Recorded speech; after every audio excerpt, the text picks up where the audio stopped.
ایک دفعہ یہودیوں کی عورتوں نے شرارت کی کہ حضرت فاطمہ کو بلاتے ہیں اور ان کی غربت کا مذاق اڑاتے ہیں، معاذ اللہ ثم معاذ اللہ۔ کہتی ہیں گھر آئی عورتیں کہنے لگی حضور اپنی بیٹی کو بھیجیے، ہمارے گھر میں شادی ہے، ہم چاہتی ہیں یہ وہاں لوگوں کو تبلیغ کریں، دین کا پیغام دیں۔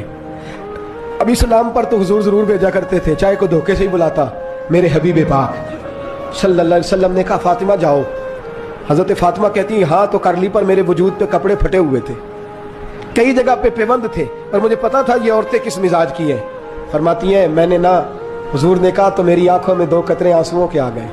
میں نے کہا یا اللہ اپنے لیے نہیں، تیرے نبی کے دین کے وقار کے لیے۔ یا اللہ یہ عورتیں یہ بڑے برے خیالات اور نظریات کی ہیں، یہ مذاق اڑائیں گی دین اسلام کا، مہربانی فرما، نظر کرم فرما۔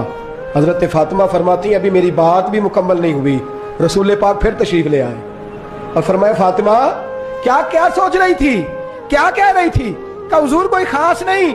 فرمایا نہیں کچھ تو کہہ ہی رہی تھی، کچھ تو سوچ ہی رہی تھی۔ کہتی ہے میں نے بادشاہی کے نظارے گھر میں دیکھے، کچھ تو سوچ رہی تھی۔ حضور کیا ہوا؟ فرماتے ہیں حضور نے چادر مبارک کھولی، اندر سے جوڑا نکالا، فرمایا پتہ نہیں تو نے کیا سوچا ہے، جبریل جنت سے جوڑا لے کے پہنچ